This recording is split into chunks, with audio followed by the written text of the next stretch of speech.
जब इंसान अपनी आंखें बंद कर लेता है तो वो एक अलग दुनिया में विचरने लगता है। वो दुनिया है विचारों की।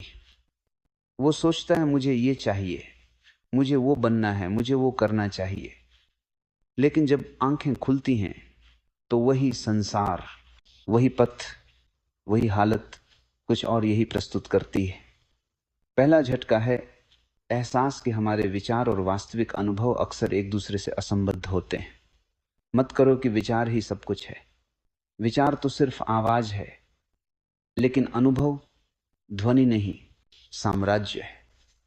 इसी भटकाव में इंसान जीवन भर तरसता है, एक स्वप्न देखता है और इस स्वप्न की छाया में अपना जीवन जीता है। विचारों में तुम आकाश खोजते हो और आकाश में तुम विचार पाते हो। विचार आकाश नहीं हैं, वे बस बादल हैं, बहते हैं, बदलते हैं, मिटते हैं। तुमने देखा होगा जब तुम किसी बड़ी चोटी पर चढ़ने की सोची होगी, तब तुम्हारी कल्पना सुंदर, शानदार, ऊंची होती होगी।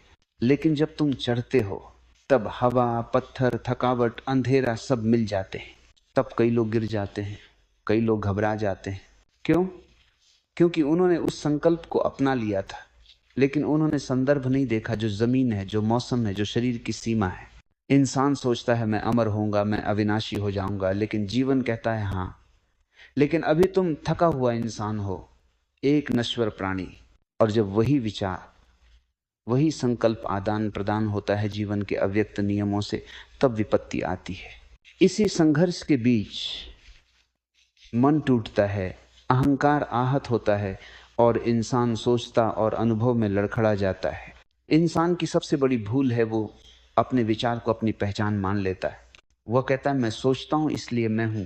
लेकिन जब वही सोच गलत दिशा ले जाए, जब वो डर, ईर्ष्या, घमंड, लालच, भय से प्रेरित हो, तब वही सोच उसे धोखा देती है। वह व्यक्ति जो इसे लगता है कि वो महान भविष्य बना रहा है, वह कभी कभी उसी विचार की जाल में फंस जाता है।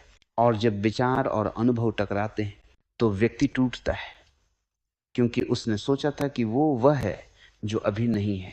अहंकार बड़ी चालाकी से सोच को एक शक्ति बना देता है, लेकिन उस शक्ति में छिपा भ्रम भी उतना ही गहरा होता है। एक समय की बात है, एक युवक था, नाम था अरुण। उसने सोचा मैं बहुत बड़ा व्यापारी बनूंगा, दुनिया भर में नाम कमाऊंगा। उसने योजनाएं बनाई, पूंजी जुटाई, सपने पाले। लेकिन जब वो व्यापार में उतरा तो व्यापारियों की चालें, बाजार की उतार चढ़ाव, धोखाधड़ी, अस्थिरता, सब उसके विचार की सीमा से परे थे। वह मदद चाहता था, लेकिन सामने मिली मुश्किलें थीं। उसका विचार बोया गया सपना था, लेकिन धरातल पर वो उससे टकराया। और तब उसने जाना कि विचार एक बीज है, पर जीवन वो मिट्टी है जहां बीज उगता है। जिस मिट्टी का पोषण नहीं था वो बीज सूख गया। उसने इतनी कोशिश की, वो टूट गया, गिर पड़ा, लेकिन उसी गिरावट में उसकी चेतना जागी।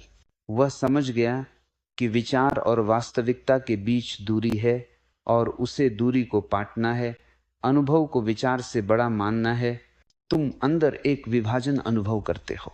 एक तरफ वो विचार है जो कहता है मैं ऐसा रहूंगा, मैं वो करूंगा, और दूसरी तरफ वो अनुभूति है जो कहती है मेरा शरीर थका हुआ है, मेरी सीमाएं हैं, समय ठीक नहीं है।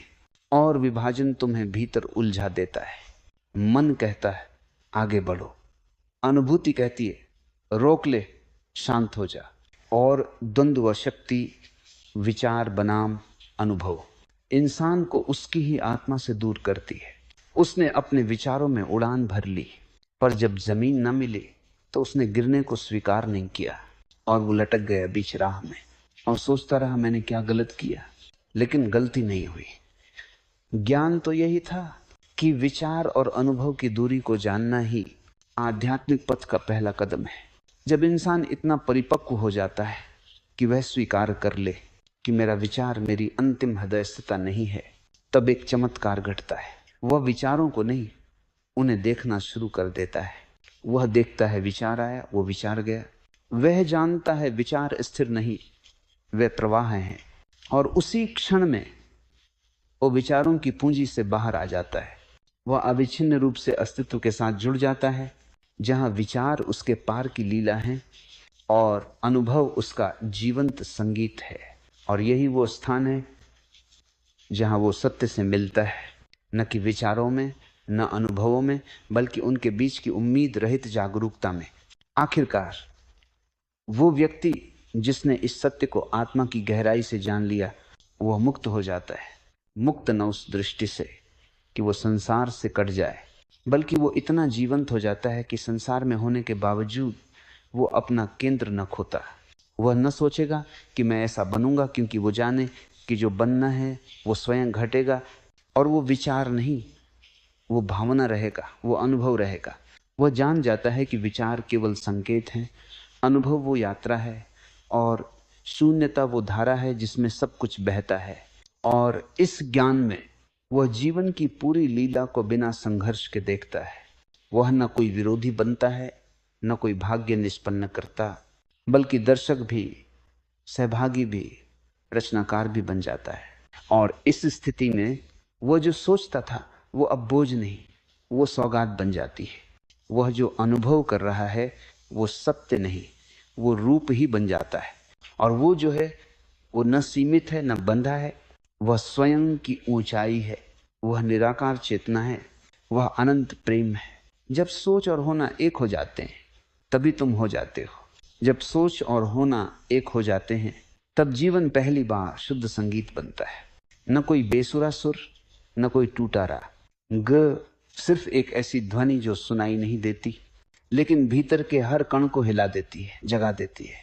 इंसान जब तक केवल सोचता है, वो जीवन को एक मानचित्र की तरह देखता है।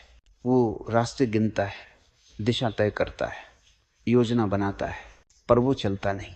सोचना, कोई यात्रा नहीं। तो एक बंद कमरे में घूमती हुई परछाइयां हैं, और जब तक तुम सोच रहे हो तब तक तुम अपने होने से दूर हो। होना मतलब जैसा कुछ है वैसा ही होना, न कुछ और जोड़ना न कुछ और घटाना, बस होना बिना किसी छवि के, बिना किसी अपेक्षा के। लेकिन जब दोनों, सोचना और होना, एक दूसरे में विलीन हो जाते हैं, तब जन्म होता है साक्षी का, प्रेक्षक का। तब तुम्हारे भीतर एक नई शक्ति जागती है, जो न विचार है न क्रिया है, बल्कि एक अद्भुत मौन जागरूकता है। अब तुम केवल देख नहीं रहे, तुम देखे जा रहे हो। यहाँ एक रहस्य है जो केवल बुद्ध को पता चलता है, जो ध्यान में घटता है, जो शब्दों से परे है, कि जैसे ही तुम साक्षी होते हो, तुम केवल संसार को नहीं देखते, संसार तुम्हें भी देखता है। तुम देखते हो एक पेड़ को, लेकिन अब वो पेड़ भी तुम्हें देख रहा है। तुम देखते हो आकाश को और तुम्हें लगता है मैं देख रहा हूं। तुम जब देख रहे होते हो तब तुम भी देखे जा रहे होते हो। देखना कभी एक तरफा क्रिया नहीं है, हमेशा दो ध्रुवों के बीच संवाद है।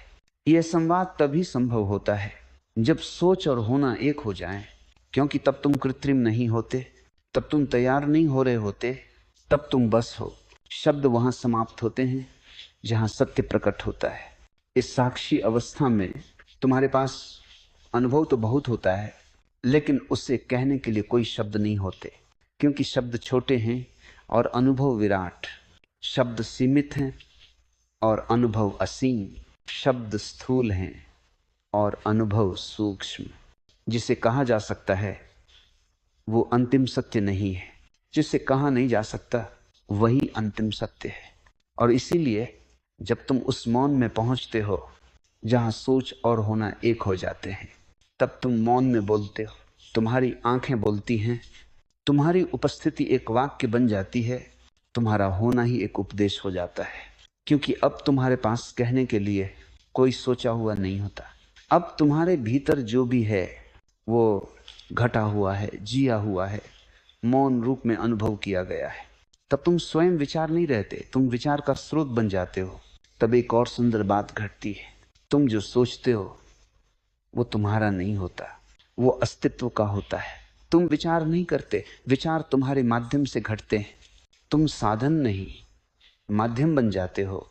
तुम्हारे भीतर से जो निकलता है वो तुम नहीं कह रहे, वो अस्तित्व कह रहा है, जीवन कह रहा है, परम चेतना स्वयं को प्रकट कर रही है। तुम्हारा बोलना अब तुम नहीं बोलते, तुम्हारा चलना अब तुम नहीं चलते, तुम्हारा मौन अब तुम्हारा नहीं, बल्कि वही मौन बोलता है।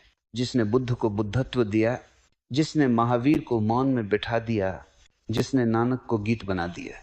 जो जीवन को अभिनय समझता है वो जीवन से डरता है, जो जीवन को पूजा समझता है वो जीवन से एक हो जाता है। जब तुम सोच और होने के बीच में फंसे होते हो तब तुम हर चीज को या तो जिम्मेदारी समझते हो या अभिनय, कभी मन के लिए, कभी समाज के लिए, कभी नाम के लिए, कभी भविष्य के डर से। लेकिन जब तुम इन दोनों के मिलन में प्रवेश करते हो तब हर कर्म एक पूजन बन जाता है। अब तुम अगर कुछ भी करो तो उसमें अभिनय नहीं होगा, बल्कि एक पवित्रता होगी, एक गहराई होगी, एक ऐसी शांति होगी जो केवल साक्षी को प्राप्त होती है। अब तुम रोल में नहीं हो, अब तुम किसी भी सामाजिक या मानसिक पहचान में नहीं बंधे हो। अब तुम न पिता हो, न पुत्र, न शिष्य हो, न गुरु।